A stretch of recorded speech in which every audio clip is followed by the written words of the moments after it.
People always think about what could go wrong, what should be done, and wanted things to be perfect.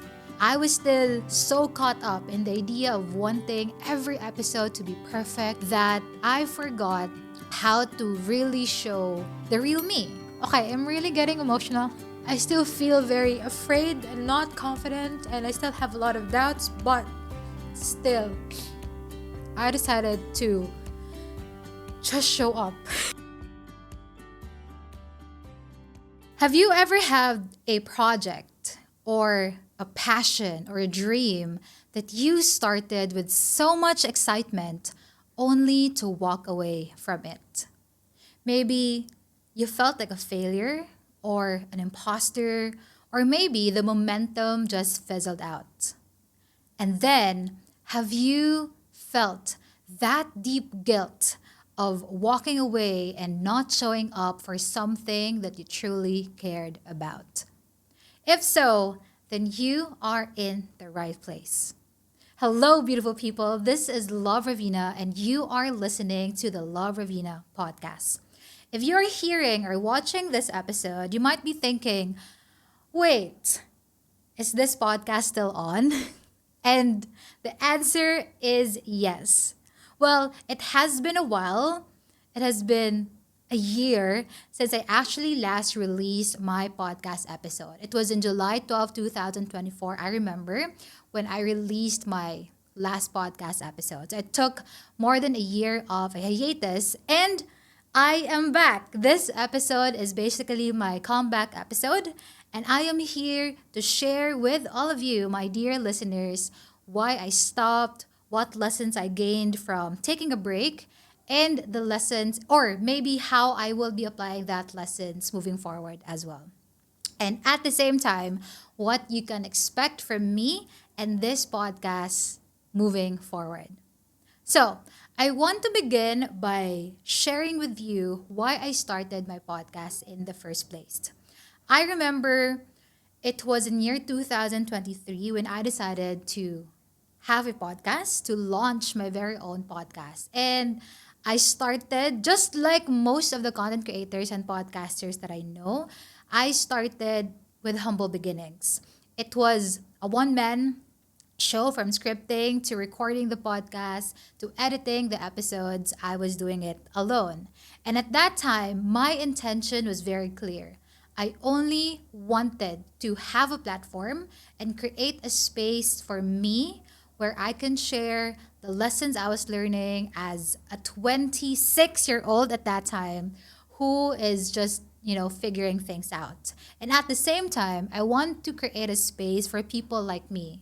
People like me who are overachievers, who always want to exceed other people's expectations. People like me who think and believe that they have to prove themselves always.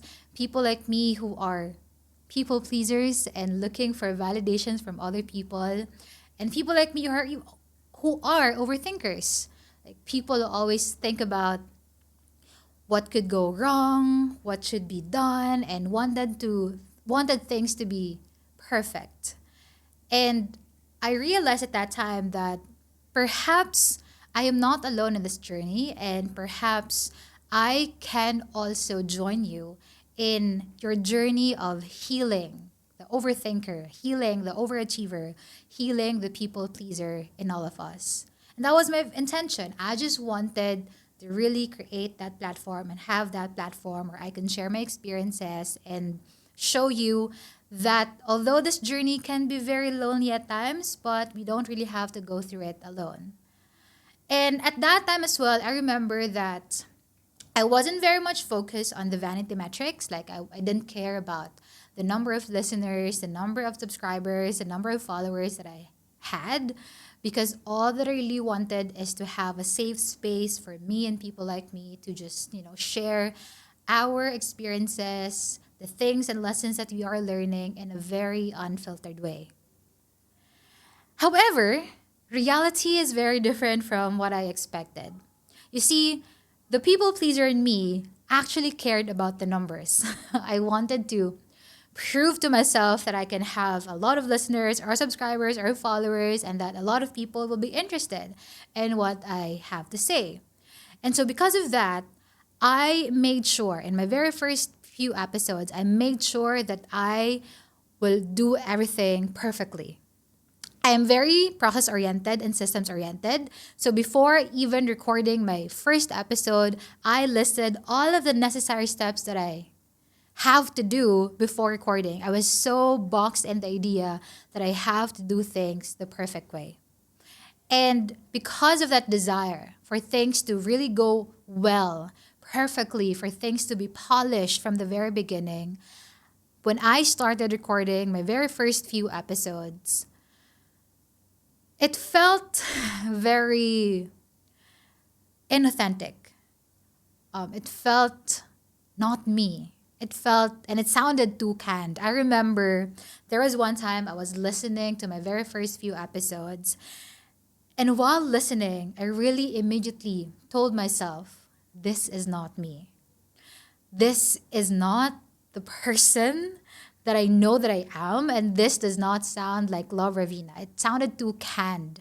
And until now, I feel like awkward and it feels so cringy just thinking about it. But despite that fact, I still continued. You know, I continued recording and editing the episodes until I realized that I was not growing my listeners or my followers or subscribers. And then I thought, like, there's this voice inside my head telling me, maybe love what you are doing does not really matter, or maybe what you're doing is meaningless because you don't have a lot of followers. And because of that, I got so caught up in that idea that I stopped. I think for almost a year, I took a break or a hiatus. And, I just continued with my daily life. And then last year in 2024, when I had to move here in Cebu for my career, I thought that maybe this is a good opportunity for me to start again and share my journey as someone who moved away from their hometown and building their lives in a very unfamiliar place. Because when I moved here in Cebu, I don't have anyone. I mean, I don't have friends here. My family is not here as well. The only people that I know are people at work. That's it. And I had to learn how to live alone and do things on my own. At the same time, during that time as well, I had to end my long-term relationship. And so I was going through a heartbreak. I was going through like learning a new role in my work or in my career. And I was learning how to navigate things alone and on my own. I was thinking, okay, maybe it's time to start again, redo this podcast, and, share my experience and my journey. However, the thing that I did, and I think there's like one big mistake that I realized now that I was doing that time is I was still doing the same thing.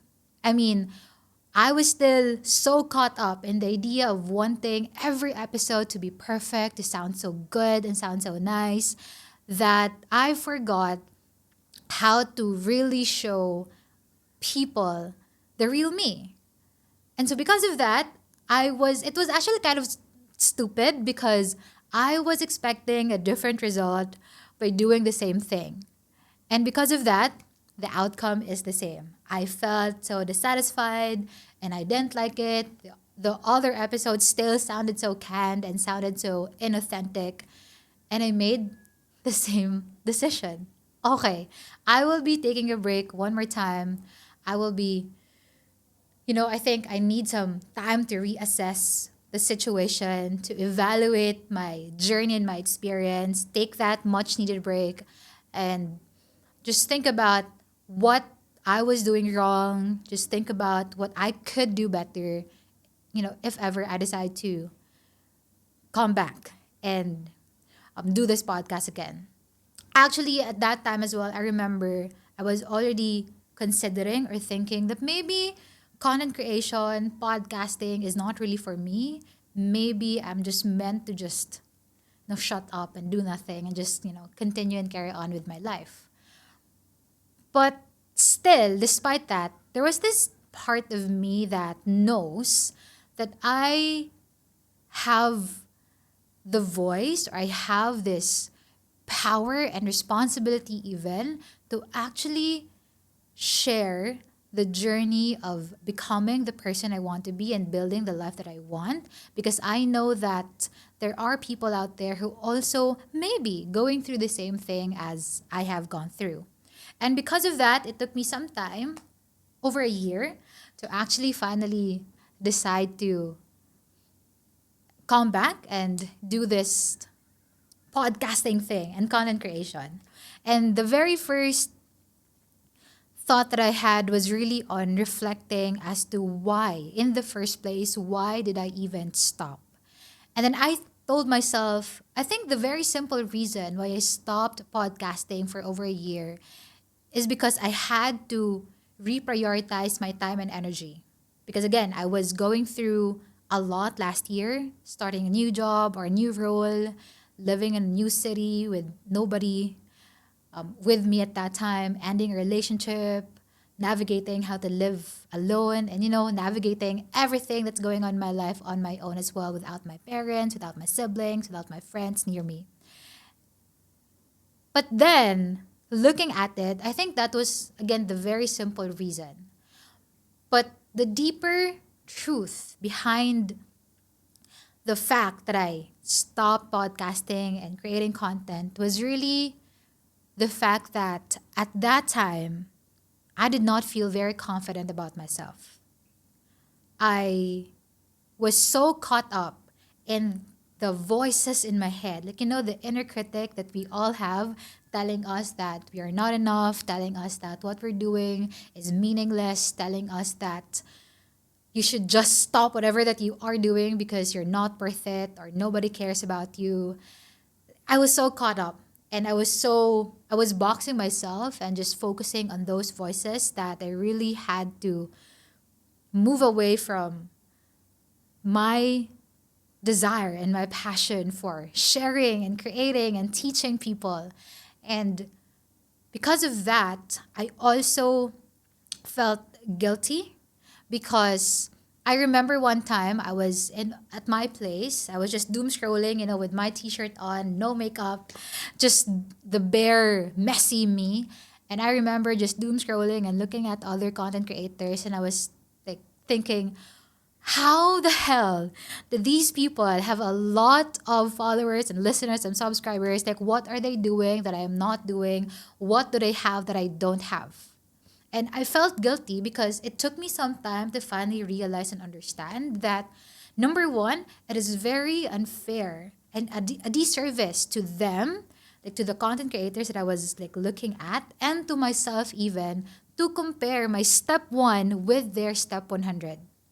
Because I think now I realized that these people that I look up to, these content creators and podcasters that I was like following as well, these people have also gone through so much. They have sacrificed a lot of things. They had to perhaps let go of people and things that are not serving them right anymore. They had to make different choices to get to where they are. And there I was sitting on my bed just comparing my step one with their step 100. I think, again, it's very unfair. It's unfair to me as well, because I should not be expecting myself to like, get the grand results that I want with just being on step one. I have to go to step two, three, four, five, and so on and so forth to actually get to the place that I want to be. And that guilt actually kind of empowered me as well. And at the same time, I felt guilty. Like when I really thought about the experience, I also started feeling guilty because I know that still have listeners like you guys listening to this podcast. I know that you support and believe in me.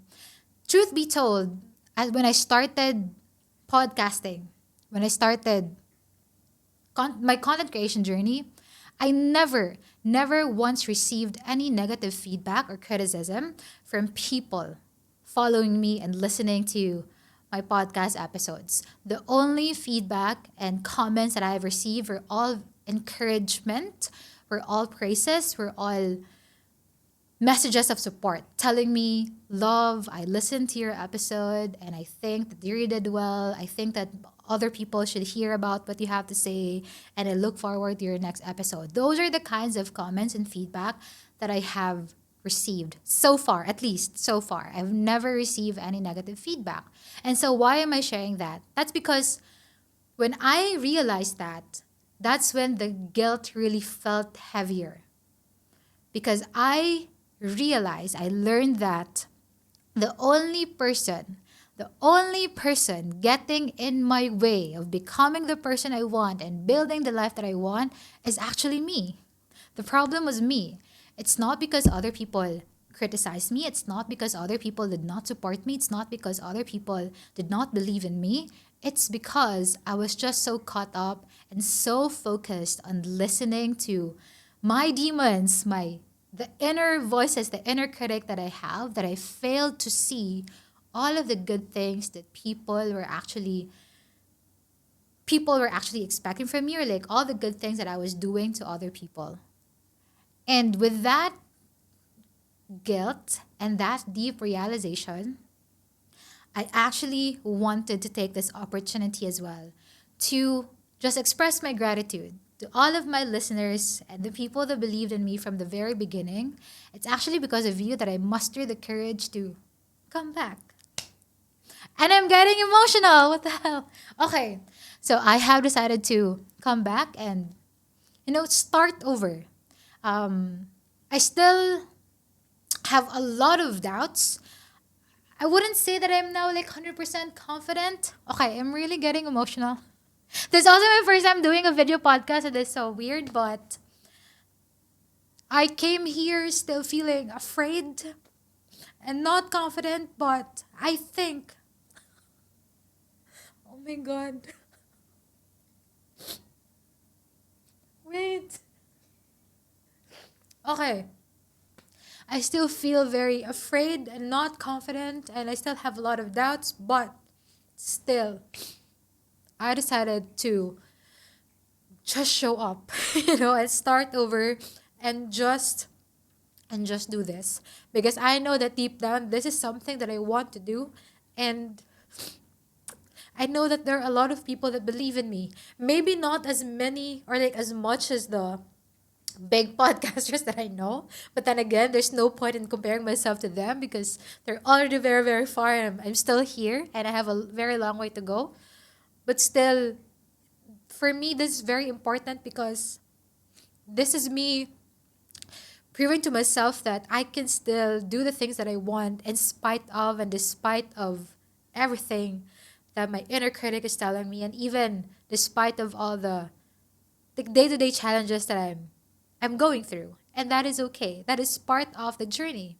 And that is also part of I think the message or the lesson that I want to share with everybody, that if you want to become someone, or if you plan on building a life that you want to live, it will always be messy. It will not always be rainbows and butterflies and whatnot. There will always be storms and, it will be very, very messy. And this is a lesson I think that I always tell my team also, that learning is a very messy process. Becoming the person that you want is a very messy journey. But ironically, I forgot about that. I kept on telling that to my team, but I forgot about it. And it's a very good reminder to myself and to the people listening as well that it's messy. And that is okay. That is the journey. It's how it is supposed to be. It's messy, but at the same time it's also very beautiful because you get to see and you get to meet a version of yourself that you never knew existed. You get to see yourself doing something you never thought is possible, you never even thought you're capable of doing, and you're able to break that ceiling, that limitation that you set yourself because you showed up even though you're tired, you showed up even though you're scared, you showed up even though your inner critic is telling you that you're not enough or you're not doing things right. That is okay. That is part of the journey, and that's how it is supposed to be. And because of that, I think the break that I did, stopping the podcast for a while, for over a year, have taught me three key lessons. Number one, get out of your own head. Again, as I have shared earlier, the only person stopping me from becoming the person I want to be and building the life I want is just me. It was a big deal for me to realize and understand that the inner critic is actually our ego. It's not the reality. We will, especially like when we try to do something we've never done before, we'll always hear that voice telling us you cannot do it, you're not enough, you will fail, you will not succeed. I think they will always be there, but it's very important to acknowledge and to learn how to quiet them down. It's very important that we learn how to get out of our own head and just do it. Basically, just start whatever that you want to start and do whatever that you want to do.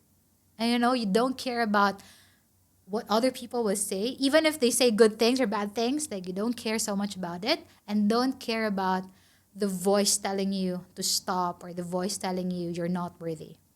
I think that's one big lesson that I have learned in my journey so far. And then the second lesson that I've learned is to let go of perfection. I actually, for this specific episode, I came here prepared. Like I have a script, I have like my talking points. But then when I came here, we were actually even preparing like where I'll place my laptop so I can see my talking points. But then I realized, you know what? Fuck it.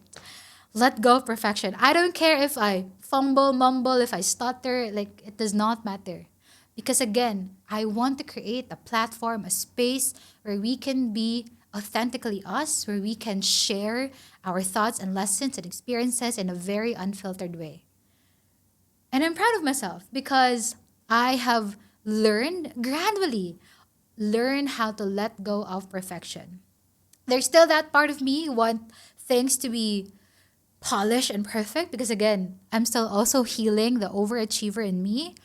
But there's also another big lesson because it's important to acknowledge that I can still be that person who wants things to be perfect, but at the same time, learn how to be more compassionate and kinder to myself and just let things be. No matter what you're doing, maybe you're starting a new job, you're building your business, maybe you're assigned to a new role, you're learning a new skill.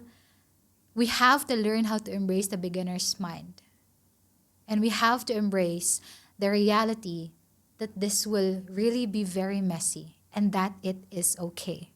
Because that is part of the journey and that what defines this journey actually. I think embracing the fact that you can make mistakes, that you will fail, and that everything will not go according to plan is actually okay. What is important is we learn how to bounce back. What's important is we learn to still continue and to move forward, bringing with us the lessons that we have gained from the experience.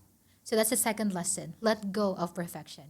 And the third lesson, I think that is very, very much applicable to me as well, is to define your audience of one. Because before, when I had like the next few episodes of my podcast, I was so focused on impressing a faceless crowd. Again, I wanted to have a lot of listeners and subscribers and followers that I was so caught up in the idea that I need to impress these people that I don't even know who. And so now, thinking about it, I realized that, you know what? I don't have to focus on the faceless crowd. I don't have to focus on a lot of people. I just need to focus on serving one person, just one person. And the person I'm thinking right now is my younger self. I think I am doing this for her because I want to show her that. Ito na naman, I'm getting emotional. But I want to show her that, we can do things scared. We can do things even though we feel like we're not very confident about it. We can still show up even though we feel like there's so much that we need to work on, and there's still so much that we have to learn. So I just want to focus on that person. And maybe for you, it can be like serving one person. It can be that person who approached you and thanked you for the difference or the impact that you have created in their lives. Or maybe your parents, or maybe your sibling, or maybe your friend. Like, we don't have to serve a lot of people or focus on a lot of people. We just have to focus on serving just one person, and make sure that in whatever that we do, it's always done with the intention of serving that person, the intention of making a difference in your own ways. So, yeah, those are the three big lessons that I've learned so far in my journey: to get out of your own head, to let go of perfection, and to define our audience of one. And because of that, that being said, I'm here. I am back. This is the 13th episode rather, and this is my comeback episode. And I would just like to share that yes, I will still be showing up messy. I will still maybe stutter in my next episodes. I will still feel scared doing this podcast. I will still perhaps doubt myself even, but I am back. I am here, and that's what's important for me. And yes, I am still healing the people pleaser in me. I am still healing that overachiever in me and the overthinker in me, but that is okay. I am 28 years old, and I'm still figuring things out. I'm still learning how to become the leader and the public speaker that I want to be. I am still navigating life's uncertainties. I'm still learning how to be better in terms of, my relationships with other people. And this podcast will be about that. The messy, beautiful journey of becoming the person we want to be and building the life that we want. And so, I hope that you will join me in this journey. I am also working on I would say, a very big personal project that I am working on right now, which I will be sharing with you once I really I have already started with it, but I am expecting for something to happen in October and November, and I'll be sharing that with you as well. This is about my public speaker journey. So I'll be sharing that with you as well in the next few episodes that I'll be having. So yeah, once again, this is Law Ravina. This is the Law Ravina podcast, and I hope that you will join me in my journey. And I hope as well that in every episode and content that I'll be releasing, I will be able to inspire just one person, have one person gain something from my episodes or my content, just one thing that they will be able to apply immediately in their lives. And I also hope that you listening to this podcast, you will be able to muster the courage to finally do the things that you want to do and show up messy, show up imperfectly, and show up authentically. And, never apologizing for that. So I'm excited for what's ahead of all of us. And I hope that you also are able to share this journey or this episode with people who you believe would need to hear this. And of course, please make sure to subscribe, follow, and listen to my upcoming episodes. Until next time, let's keep showing up boldly, messily, and beautifully.